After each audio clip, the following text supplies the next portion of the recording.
नमस्कार दोस्तों, मैं रवीश कुमार। आज की भारतीय राजनीति में जो कुछ चल रहा है उसे देखकर ऐसा लगता है जैसे देश की सियासी हवा किसी बड़े तूफान की तैयारी में है।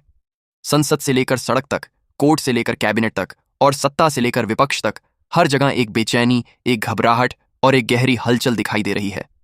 लोग पूछ रहे हैं कि क्या यह वही दौर है जब आखिरकार सत्ता की कुर्सी पर बैठे नेताओं को जवाब देना होगा, या फिर यह बस एक और शोर है जो कुछ दिनों में खामोश हो जाएगा। लेकिन सवाल सिर्फ यह नहीं कि क्या होने वाला है। सवाल यह है कि इस देश की राजनीति किस दिशा में जा रही है और इस पूरे खेल में आम जनता कहां खड़ी है। पिछले कुछ समय से जिस तरह की खबरें, आरोप, बयान और कोर्ट की कार्रवाई सामने आ रही हैं, उसने देश की राजनीति में एक नया तापमान पैदा कर दिया है। सत्ता पक्ष पर विपक्ष के आरोप तेज होते जा रहे हैं, विपक्ष के दावे और अधिक आक्रामक होते जा रहे हैं। मीडिया का एक हिस्सा इस संघर्ष को और तीखा बना रहा है, जबकि दूसरा हिस्सा उस खामोशी में डूबा है जहां सवालों से बचना ही प्राथमिकता बन गया है। लेकिन इन सब के बीच एक मंच ऐसा है जो ना तो किसी पक्ष का है ना विपक्ष का, और वह है न्यायपालिका, जहां हर बड़े राजनीतिक संघर्ष की आखिरी दस्तक होती है। देश के तमाम बड़े नेता, बड़े चेहरे और बड़े नाम आज एक ऐसी स्थिति में पहुंच गए हैं जहां हर कदम एक खतरा भी है और एक मौका भी। क्योंकि जैसे ही किसी नेता पर सवाल उठते हैं, उसके विरोधी उसे हवा देते हैं, और जैसे ही अदालत किसी कार्रवाई की बात करती है, देश की राजनीति में भूचाल आ जाता है। इसी माहौल में कुछ रिपोर्ट्स और चर्चाओं ने आग में घी डालने का काम किया है, जहां कहा जा रहा है कि कुछ सांसदों को लेकर जांच की मांग बढ़ सकती है।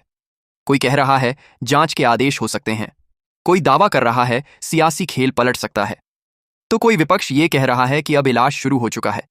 लेकिन इस पूरे शोर को समझने के लिए हमें पीछे लौटना पड़ेगा उन फैसलों पर, उन बयान पर और उन राजनीतिक घटनाओं पर जो बीते कुछ महीनों में इस देश की दिशा तय कर रहे हैं। क्योंकि राजनीति में कुछ भी अचानक नहीं होता।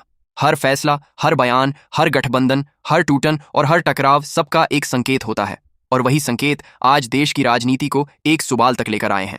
अब सवाल यह है कि विपक्ष सचमुच इतना मजबूत हो गया है कि वो सत्ता पक्ष को इस तरह चुनौती दे सके, या फिर यह सिर्फ एक राजनीतिक रणनीति है जिसका असर सोशल मीडिया और सड़कों तक सीमित है। और क्या वाकई में देश की अदालतें अब इतनी सक्रिय हो रही हैं कि सत्ता पक्ष को भी अपने कदम संभाल कर रखने पड़ेंगे। इसी कहानी के केंद्र में आता है एक ऐसा किरदार, एक ऐसा चेहरा जिसके एक बयान से पूरा राजनीतिक माहौल बदल जाता है, और वह है देश के मुख्य न्यायाधीश। क्योंकि जब भी किसी बड़े नेता पर, किसी बड़े घोटाले पर, किसी बड़े फैसले पर अदालत की नजर जाती है, पूरे देश की राजनीति हिलने लगती है। विपक्ष इसे न्याय का इलाज कहता है, जबकि सत्ता पक्ष इसे साजिश बता देता है। लेकिन सच्चाई यह है कि भारत की राजनीति में न्यायपालिका की भूमिका अब सिर्फ कानून तक सीमित नहीं रही, यह राजनीति का सबसे बड़ा मोड़ बन चुकी है।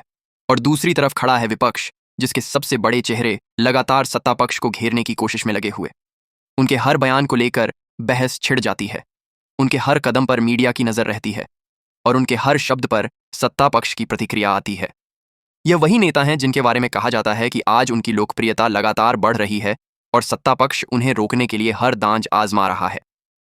और अब बात करें सत्ता पक्ष के बड़े चेहरों की, तो उनके चेहरे पर पहली बार एक बेचैनी, एक तनाव, एक चिंता साफ दिखाई देने लगी है।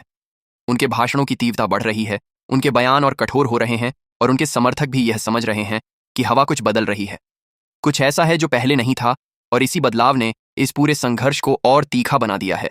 लेकिन कहानी यहीं खत्म नहीं होती, क्योंकि जब किसी राजनीतिक तूफान की शुरुआत होती है तो उसका असली झटका बाद में आता है।